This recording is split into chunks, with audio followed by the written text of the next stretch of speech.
I've referenced my family before, but I told you my family is so complicated that, you know, that would take a whole nother video of its own, maybe 3, 4, 5 videos, whatever. But circumstances in the last week have led me to believe that God is really pushing me to speak about my family, to confront myself about my ideas and my thoughts about my family, and to deal with the way that I think of my family. I feel that God is pushing me lately, and I'm not necessarily happy about it, but what has to be done has to be done, right? You know, I told y'all before in volume 6 that this video project wasn't my idea. This is something that God put on me, demanded that I do, and as much as I try to avoid it, I understand now that it's ordained. I have to do this. So I'm sharing my story in hopes that it will help, enlighten, and comfort someone else who goes through such similar things as I did growing up, and understand that you can come out of it, that it does get better, that it doesn't have to kill you, you know?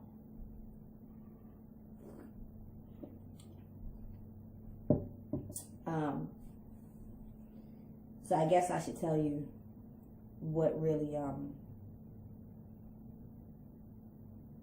pushed me to pick this topic instead of the one that I was supposed to speak on. So it's March 28th, 2015, and it's a Sunday. Now, 1 week ago today is when things got a little weird. Now, a week ago today, I was supposed to go to dinner with my best friend after church. I skipped church. I haven't been going too often. That's a whole nother story. I'll fill you in on my religion and spirituality. But I haven't been going too often in the last month and a half. So I had agreed to go to dinner with my best friend after church. And something happened where he got held up a little while later. And he asked to push dinner back a few hours. And I told him, you know, that wasn't really in my schedule for the day. And so I ended up with a free day. And so my younger sister called, and I hadn't seen my sister in probably about 6 to 8 months. No, it's probably been longer than that, probably 8 months to a year. And so anyway, she called me and asked if I was home, and I said sure. And she said she wanted to see my face, so I told her come on over, you know. And she came. We're 6 years apart. She's 6 years younger than I am. And she informed me that it was the anniversary of my mother's passing the previous day. And that had been 16 years since my mother had died. I didn't know. I don't keep up, but, you know, I heard her. And we spent some time together. And it was a very uncomfortable time for me. It wasn't a pleasant visit. When she left, I couldn't wait to talk to my therapist. I wanted to tell my therapist about my impression of my time with my sister. I wanted to tell my therapist how spending time with my sister made me feel. I knew that I had to speak about what I realized while I spent time with my sister. And that was that I wasn't missing out on anything by not being close to my family. And so I talked to my therapist about it the following Tuesday, and I felt good, you know. I felt good that I had realized that I've spent so many years thinking that my family isolated me and pushed me into a corner, and they just didn't fuck with me. But the reality is that I probably ran into that corner. Like, I probably fled those people. My family is special. And the actuality is that I probably chose that corner over being close to them. And so it dawned on me that, you know, I chose this lonely life. And I was happy to understand that no one had did this to me, that I chose it. And because I chose it, it made it a little bit better, you know? And so the following Thursday, 2 days later,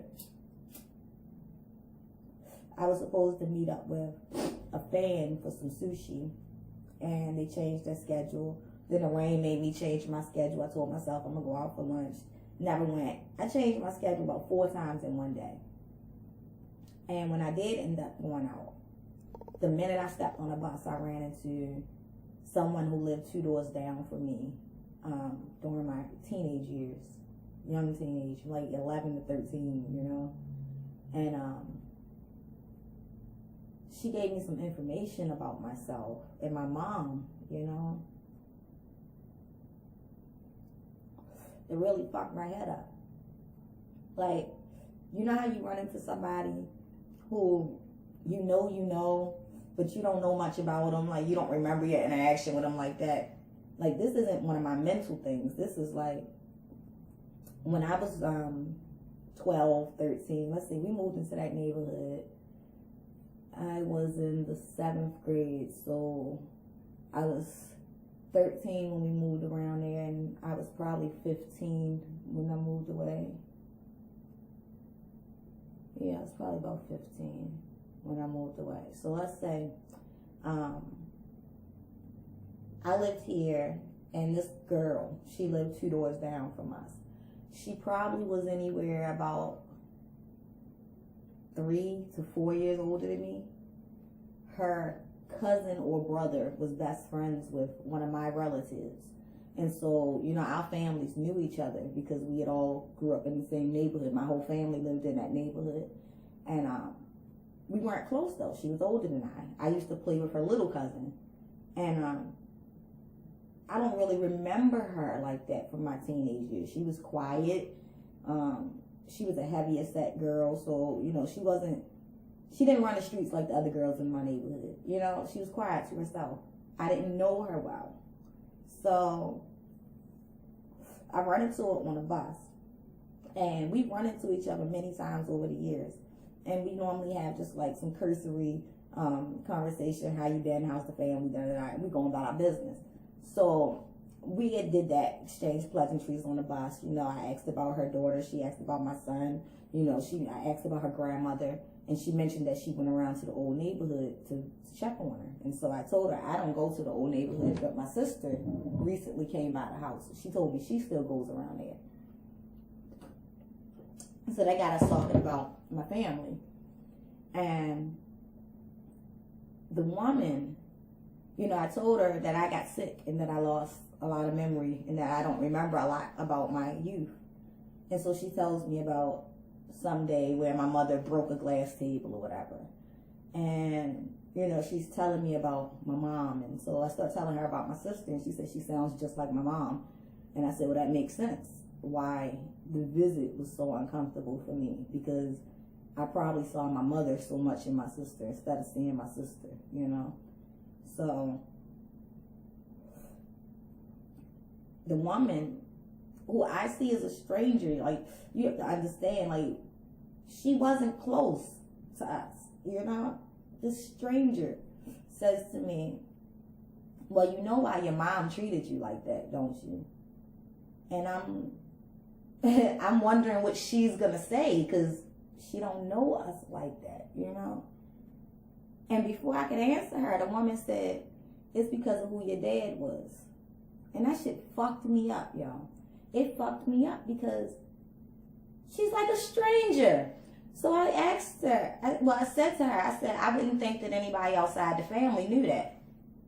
And she said, it's a shame how your mom treated you. You was a baby. You didn't do anything. You didn't mean it. Like, you couldn't control it. And I'm looking at her, and I said to her again, I didn't think anybody outside the family would know that. My family don't want to acknowledge that. Nobody in my family wants to acknowledge that my mother abused me and treated me bad and treated me like that simply because of who my father was. Nobody wants to admit that my mother allowed me to be molested, that she, even after I told her who I was molested by, that she kept inviting this man to the house, to church with us. Even after I told her I was molested, she stood in court against me. See, nobody in my family wants to admit all this crazy shit, and that she did it simply because my father didn't want her no more. Nobody in my family wants to admit that they sat by and watched this happen. So, you know, this woman just screwed my head up because she know inside the business. And I said to her, how do you know that? And she told me, well, you know, your mom used to do my hair. I said, I don't remember that. I believe it. My mom did hair. She said, you know, your mom used to do my hair. And she would just sit and she would talk to me about your father and her love life and, you know, her business. And she said, I was only 13 or 14 at the time trying to figure out how to process this. She said, now that I'm older, you know, I look back and I understand, but I didn't understand at that point. And I told her, I said, I would love to talk to you more because I don't remember so much. And I got all these pieces of shit in my head. And I don't know if it's real or not because my family, they look at me like I'm crazy and try to tell me that all this shit didn't happen. So I asked her, I said, can I ask you a question? And she said, sure. And I asked her, when this bus full of people, was my mama a hoe? Did she fuck everybody in the neighborhood? And she said, yes. Your mama ran through damn near every man in the neighborhood. I said, so I'm not crazy. I'm not tripping. I got into fight after fight after fight because my mother was a hoe. Right? And the girl told me, yeah, the woman told me, yeah. See, my family, they will acknowledge that I got into all these fights in this one neighborhood. They will acknowledge that these girls used to jump me on the way to school. They tried to fight me in school. They will acknowledge that I had all these issues with this group of girls, but nobody understands why. They will acknowledge what my mama told them, that I was a hoe, that I was sleeping around, that I was screwing with these girls' boyfriends and all this crap. But nobody hear me. I had sex with one boy in that neighborhood, the one I lost my virginity to. That's it. One boy. My mama got around. And I was constantly fucking fighting because of it. I was labeled a hoe like my mother. Yes. Yes, that's some of the nasty shit girls said to me. But I wasn't doing shit. I was the one who sat on the porch and I asked the woman, I said, so I'm not crazy. I said, my mama got me thinking that I was this person that she used to try to tell me I was, that everybody else tries to tell me that she told them I was, but I spent my time sitting on the porch reading a book, didn't I? I said, that's pretty much all I did in that neighborhood was sit and read my book. And she said, and take care of your sister when your mother wasn't doing right. Shit just fucked my head up because they tell me that none of this shit happened, you know. Nobody was around. Nobody remembers this shit. It's just me. It's just in my head. My poor sister, you know, she's only 6 years younger than me, but somehow is either oblivious to what the fuck was going on or just don't want to admit it too. Like, you know, it's crazy because I love my little sister. And I would love to have a relationship with her. But it's like we live two separate childhoods in the same house. And she don't get that. Or she pretends she don't get that. You know? Like, I can understand that her father never beat the shit out of her. He never had a chance to. I can understand that she didn't have to watch her father abuse our mother. I did. And those memories are stuck in my head. I can understand that she didn't have to live under the rules we lived under. But I remember them.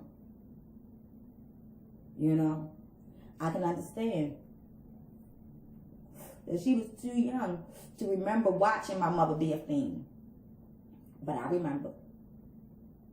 I didn't understand that she never got molested. So she might not understand how hard it was for me to live in a house where the mother keeps inviting your molester over after you tell him he's molested you. She didn't have a mother who would punish her in such trifling ways, like locking her out on a porch for being less than a minute late home and saying, go pee in the alley or some crazy shit like that, and sitting in the window laughing at her. She didn't have to deal with that. She didn't have to deal with a mother who would tell everybody that she lied and who lied on her so much. She didn't have to deal with it. So I can understand if she don't understand it. What I can't understand is her trying to act like it didn't happen. Because I lived it. I fucking lived it. And so, in talking in the last week, it made me feel better about not being close to my family, because I've been hurting. I'm gonna tell you, I was hurt last week when my sister came because my aunt called her while she was here. This is my mother's sister, my blood aunt, my aunt who I spent so much time with in my childhood.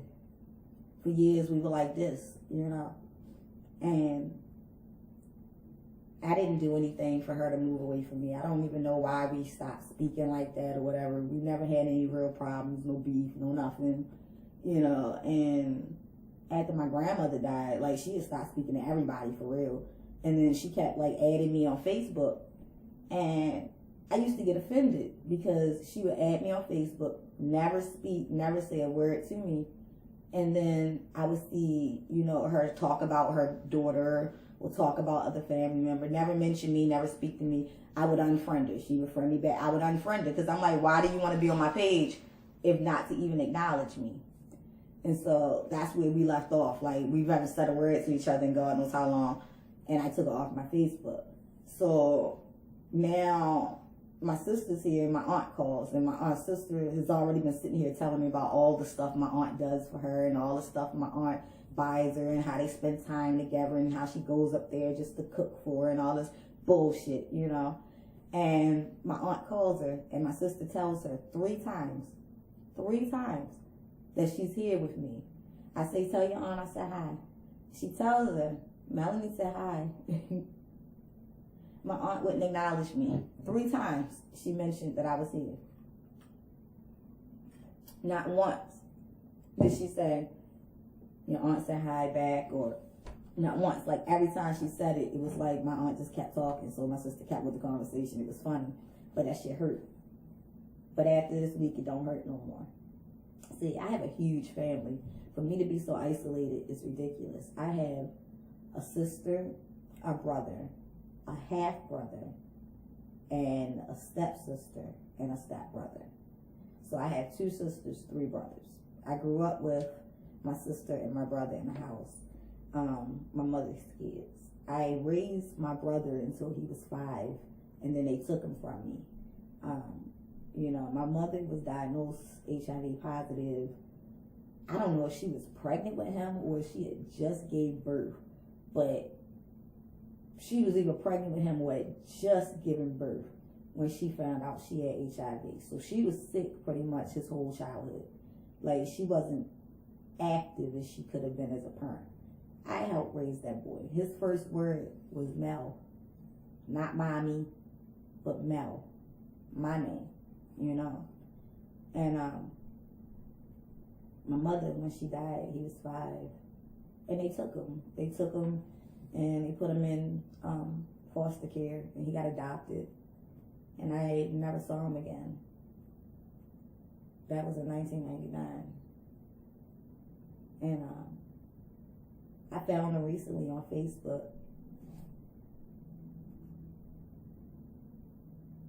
It's ridiculous the route that he's gone. I won't put his personal business out there, but he's doomed, you know. my sister. Hopefully she gets it together, because if not, my brother, I have a half brother. We've never been close, but I don't think that's really his fault or my fault. You know, we're 3 months apart. It's probably hard growing up with a brother or sister that's 3 months older, younger than you. It sucked for me because I always wanted us to be closer, but our moms definitely didn't get along, so they never like brought us together as kids. You know, it was up to us to either be at, my father's house on a holiday, or to, as we got older, try to connect, you know. Of course, like, with us being 3 months apart, our mothers were definitely not trying to get the kids together, because they were both screwing my dad at the same time, you know. When I was in the 7th grade, I went to his school. We had never went to school together before. I'm not even sure if he'd even told people he had a sister that was 3 months younger than him, you know. And so now here I am at his school. In the 8th grade, we're in the same class. And I know that was not easy for him. It wasn't easy for me. You know, I used to lie and tell people we was twins for a while. Like, it sucked telling people your dad was a hoe. You know, we were kids. It was different back then. And so, 9th grade year, my brother had his first baby. We went to different schools. 10th grade year, he had another baby. 11th grade year, he had another baby. Then when I was 19, I had one. 20, he had another one. You know, we never even had a chance to really get to know each other, because our whole teenage years, he been out taking care of kids, and we never really got to spend any time. He was always away, you know. And I was never close to my stepsister or stepbrother until I moved into my parents' house when I was 17. When my mother died and my grandmother put me out, I ended up at my father's house with a stepmother who had made it clear that she didn't like me. You know, I mean, they had disconnected me so much from the family. It was ridiculous. Like, I still remember the day I found out they got married. I was 13, and I had just found out my mother was pregnant. No, I was 12 and found out my mother was pregnant. And my dad, I was talking to my dad one day, and I said, Dad, guess what? Mommy having a baby. And he said, guess what? I got married. I mean, I guess he had been with her for years, so I guess I could have expected it, but as a child, you know, you would have thought that you'd at least get a call. And she didn't like me. She never liked me. She still don't like me. Me and my stepmother, we like oil and vinegar. I think she only tolerates me because I'm my father's child, and tolerate is a very light word, because barely she tolerates me breathing. Anything else is about a problem. I really can't do anything other than breathe that doesn't become an issue. You would think that after being with a man, let's see, I'm 33, be 34 this year. She's been with my father over 25 years. You would think that being with a man for 25 years, you would come to accept his children at some point, to treat them at least close to the way you treat your own. This woman, it's like she hates me. It's like she hates that he had me before her, or like, it's like she wished I wasn't around. You know, like, I think she was very happy the time when she had him and had him raising her kids, and his kids weren't prominent in his life, and then all of a sudden here's his daughter a part of his life. And trust me, she has not made me feel welcome in any type of way, you know. And I used to think that maybe, you know, some of it was me being harsh, some of it was like my teenage angst, you know, some of it was just us clashing. But I'm 33 years old now. I know now that it's not me. I know now that it's this woman. I know now how much she hates me. I don't care what lies she tell me or lies she tell my father. I don't care what she tell anybody. When somebody been treating you the same way for 20-something years, you acknowledge it, you accept it, you understand that it ain't got nothing to do with you. And my stepmother, I think if she had her way, I'd live in another galaxy.